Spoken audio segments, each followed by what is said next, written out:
Graças a Deus e graças a Jesus.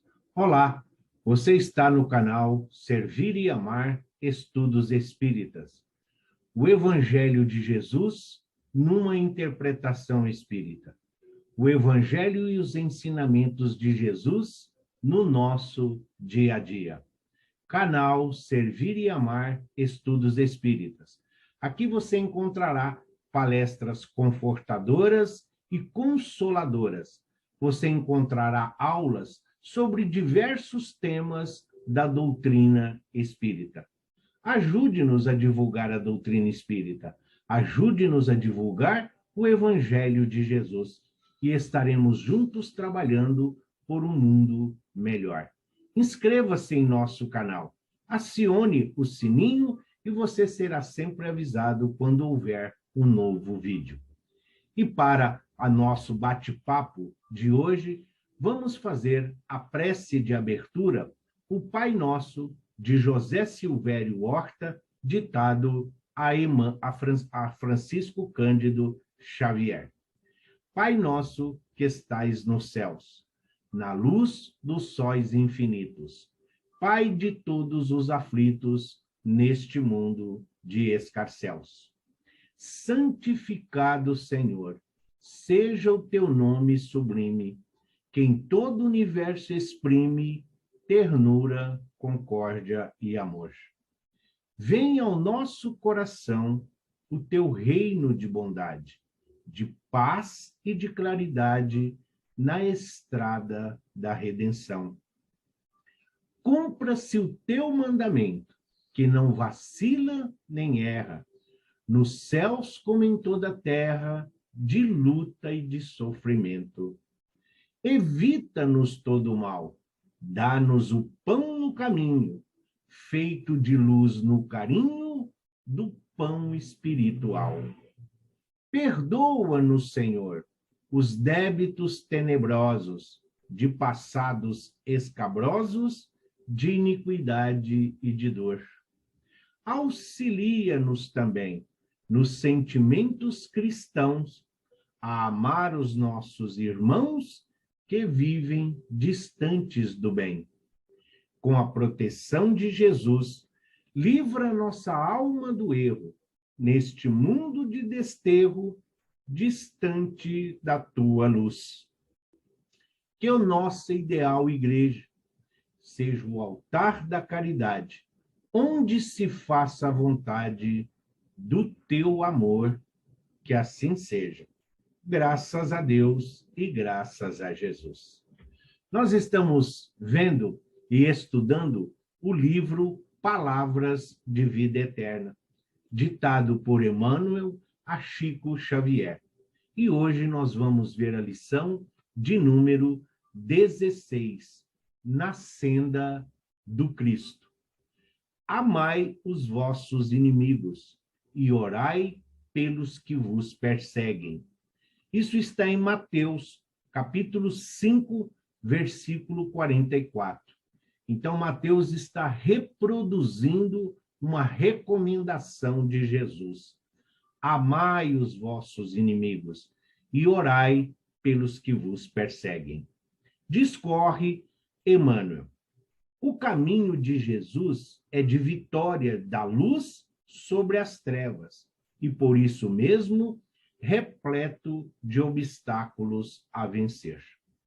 Senda de espinhos gerando flores, calvário e cruz indicando ressurreição. O próprio Mestre, desde o início do apostolado, desvenda às criaturas o roteiro da elevação pelo sacrifício. Sofre, renunciando ao divino esplendor do céu, para acomodar-se à sombra terrestre na estrebaria.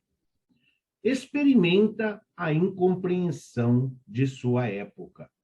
Auxilia sem paga, serve sem recompensa, padece a desconfiança dos mais amados.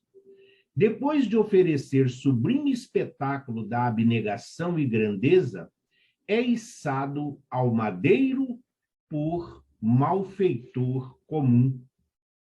Ainda assim, perdoa aos verdugos, ouvida as ofensas, e volta do túmulo para ajudar.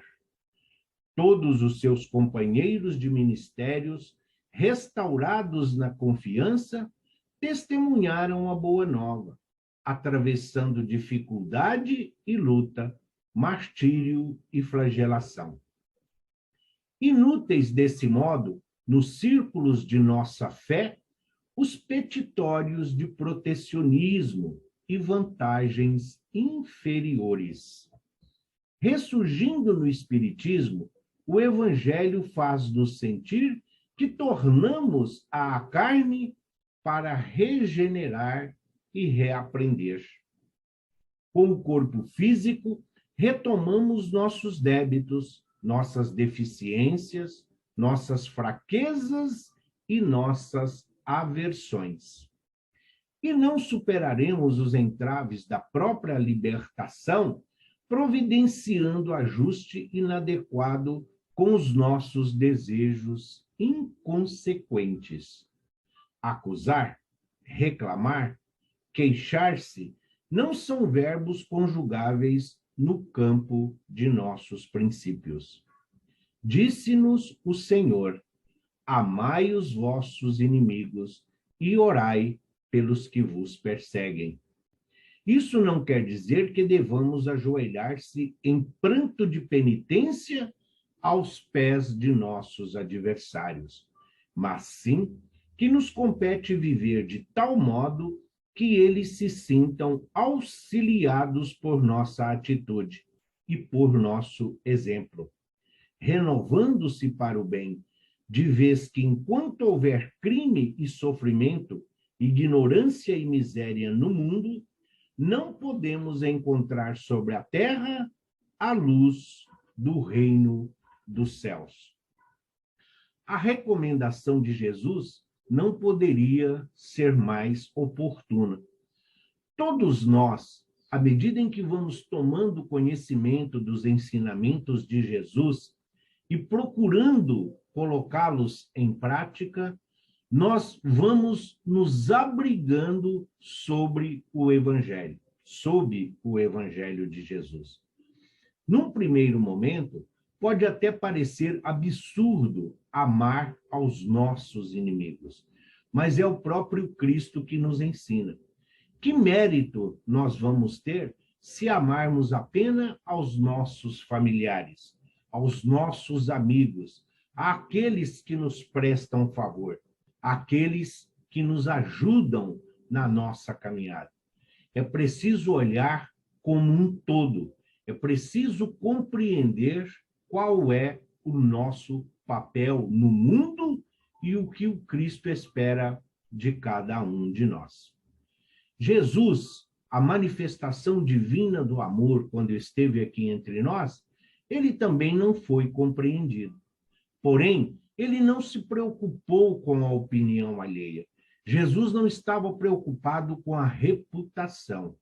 Jesus auxiliou, educou, direcionou e mostrou a todos nós como viver sob a disciplina da lei divina, esta imutável e permanente, e todos nós devemos observar. E Jesus continua nos auxiliando, continua nos amparando. Afinal, ele é o caminho que nós estamos trilhando. Jesus é o pão que nos alimenta, que nos sustenta em nossa caminhada. É a luz que ilumina as trevas da nossa ignorância em como viver o seu evangelho. Quando Jesus aqui caminhou, ele também passou por um processo muito parecido com o nosso, guardadas as devidas proporções. Porque Jesus enfrentou atrito, Jesus enfrentou dificuldades, Jesus sofreu ali o escárnio dos seus adversários, dos seus inimigos. Jesus, mesmo ajudando, auxiliando, curando, enfrentou resistência dentro dos seus ensinamentos. Mas ele continuou a sua jornada. Jesus continuou a sua tarefa. Ele sempre estava pronto a servir, a acolher e a confortar. E Jesus tinha inimigos? Jesus em si não tinha inimigos. Jesus não. Jesus tinha adversários. Jesus não tinha inimigo porque ele é o diretor angélico do nosso planeta bendito. Então, Jesus, o que ele enfrentou foi a resistência das trevas, a resistência dos adversários e dos inimigos daqueles a quem ele socorreu, a quem ele ajudou, a quem ele procurou direcionar no caminho do bem e do amor.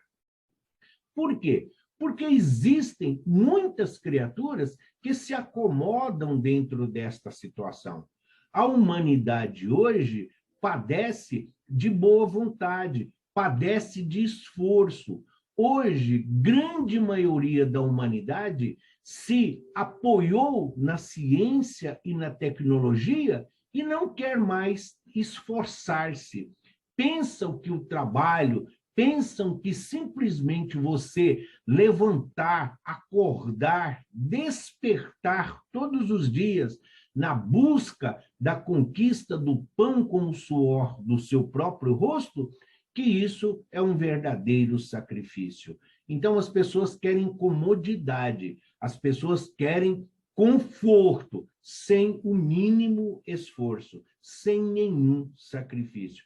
E num planeta de provas e expiações como o nosso, nós sabemos que isso é impossível de alcançar. Jesus foi incompreendido, mas nem por isso ele estendeu este sentimento a todos aqueles que o criticavam.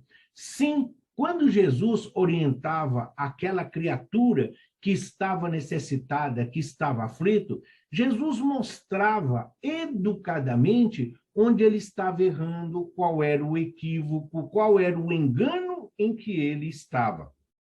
E a partir desse esclarecimento, Jesus oferecia o recurso, o mecanismo e as condições para que essa criatura pudesse se recuperar.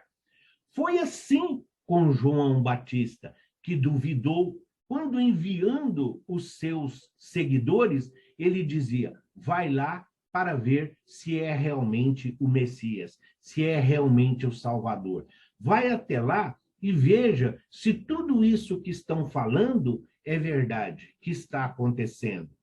Com Madalena, ou Magdala, Maria de Magdala, como queiram a tradução, não foi diferente. Ela também andava, não que fosse uma pessoa de uma vida fútil, como a história coloca. Não, não é. Ela tinha os seus enganos, os seus erros, os seus equívocos, como todos nós. A partir do momento em que ela se encontra com o Cristo, ela percebe a verdadeira razão da sua existência. Ela compreende o que o Cristo espera dela, como espera de qualquer um de nós. E a partir desse encontro com Cristo, ela então muda a sua forma de agir, a sua forma de pensar e passa a viver em prol dos necessitados. Ela também tinha inimigos? Tinha. O João Batista também tinha inimigos? Tinha. Mas tanto Magdala, Madalena, como João Batista também não deixaram de vivenciar o evangelho, os ensinamentos da lei divina. Por quê? Porque João Batista é contemporâneo de Jesus. João Batista é primo do mestre, filho de Isabel e de Zacarias. Nasceu 6 meses antes na contagem terrena. Então, quando tanto um como o outro, Saulo de Tarso é outro exemplo de viver o evangelho. Ele passa de inimigo, ele passa de perseguidor a ser perseguido. Os equívocos, os erros. Mas Jesus sempre ofertando a oportunidade da reparação. Foi assim com os três que nós citamos, e assim será para conosco. Nós estamos aqui na busca não da perfeição, porque a doutrina espírita nos mostra que perfeição absoluta só Deus. E ninguém, nenhum discípulo, nenhum aluno pode chegar à condição do mestre, mas nós podemos chegar à condição em que o Cristo nos deixou, que ele nos garantiu, sermos deuses e podermos fazer tudo o que ele fez e mais. Muitos cometeram injustiça para o Cristo, caluniaram, mentiram, muitos fizeram conchavos, muitos fizeram acordo para prejudicar os ensinamentos de Jesus, para minar essa resistência e a aceitação dos ensinamentos de Jesus. Conosco não é diferente.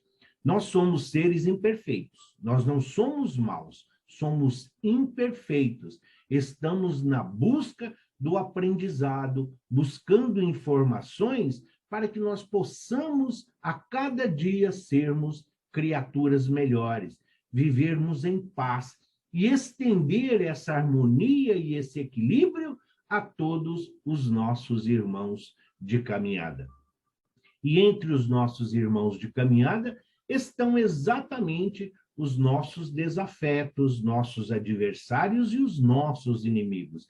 Sim, nós não vamos nos enganar. Nós não podemos fugir da realidade. A doutrina espírita nos mostra que nós já vivemos muitas outras vidas, muitas outras encarnações nós já tivemos e outras ainda teremos. E hoje, olhando para a nossa situação no mundo de provas e expiações, como é a Terra, nós temos sim o que reconciliar. Nós temos muito o que reparar perante a lei divina, perante os ensinamentos de Jesus. E qual é a oportunidade? Como nós devemos lidar com esses inimigos, seguindo a recomendação do Cristo? Amai os vossos inimigos, que foi o que Jesus fez, ou que Jesus nos exemplificou.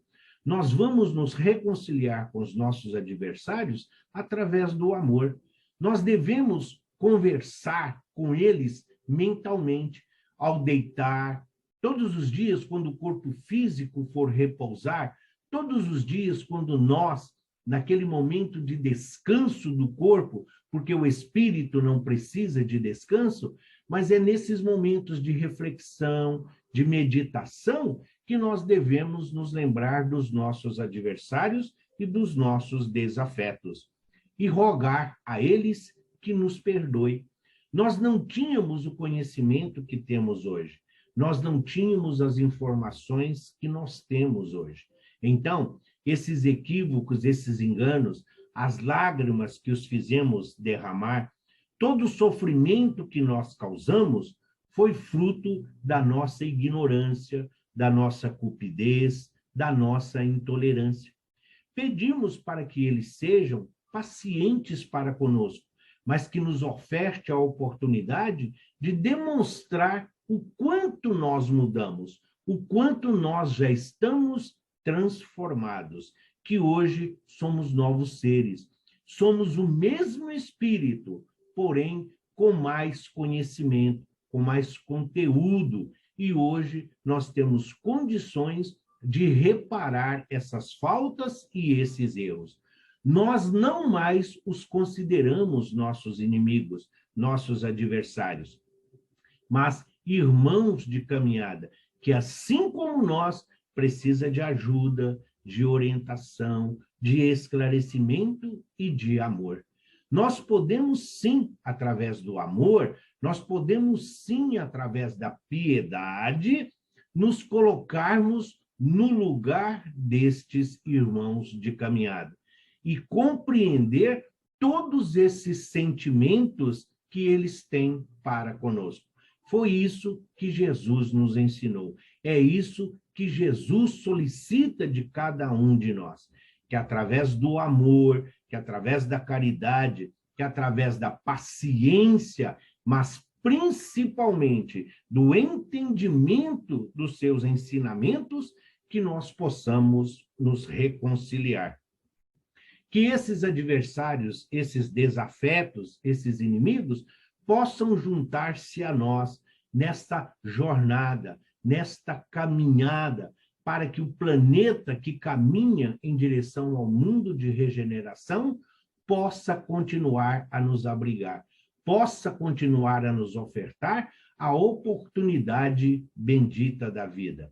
E já não seremos mais adversários, já não seremos mais inimigos, já não estaremos mais interessados em prejudicar um ao outro, mas de caminharmos juntos, auxiliando, amparando e socorrendo. Emmanuel, na lição que acabamos de ver, ele disse: nenhum de nós deve procurar o adversário e ajoelhar-se aos seus pés, implorando penitência e perdão. Nós não devemos estar ali e colocar o nosso pescoço às mãos daqueles que nós sabemos que ainda nutre por nós ódio, desejo de vingança, raiva. Nós devemos amá-los. E amá-los é querer-lhes bem, é não desejar-lhes o mal, é desejar que eles, assim como nós, possam avançar, compreender, ter acesso aos ensinamentos de Jesus de uma forma clara, de uma forma objetiva, que mostra que o ódio estaciona, que o ódio paralisa, o amor avança, o amor transforma, o amor sustenta. Então, amar aos inimigos é fazer aquilo que Jesus nos deixou como legado. É fazer o bem sem interesse. É fazer o bem sem esperar recompensa. Assim como o sol nasce para bons e maus, assim como a chuva molha os bons e os maus, assim como Deus é Pai dos bons e dos maus, nós somos irmãos de caminhada e devemos amar uns aos outros como o Cristo nos amou. Então, é este o nosso objetivo. Inimigos, se ainda temos, adversários, se ainda exigem reparação, se desafetos ainda perturbam a nossa caminhada, vamos amá-los, vamos mostrar a eles a nossa exemplificação, o que nós já estamos praticando dentro do que Jesus nos ensinou. E eles, ao ver o nosso esforço, a nossa dedicação, o nosso progresso, eles vão compreender que nós estamos sendo sinceros no nosso pedido de perdão e de desculpa. Não é que eles precisam nos desculpar hoje, agora, neste momento, mas que eles possam caminhar conosco e ver a nossa transformação, sentir o quanto nós mudamos. E hoje temos condições de caminhar e de perdão que esse perdão que nós necessitamos, nós estamos convidando-os a estar conosco em todos os dias e em todas as circunstâncias do nosso dia a dia. Amar os inimigos é não superioridade, mas sim elevação moral. Amar aos inimigos e aos adversários é compreender que nós estamos a caminho da luz. Somos viajores da eternidade e estamos aproveitando todas as circunstâncias para que possamos ser um evangelho vivo e que possamos dizer sempre: Senhor, caminha conosco. Jesus, fortaleça-nos, ampare, mas oferte-nos sempre as oportunidades de amar e de servir. Hoje, amanhã e sempre, que assim seja. Graças a Deus e graças a Jesus.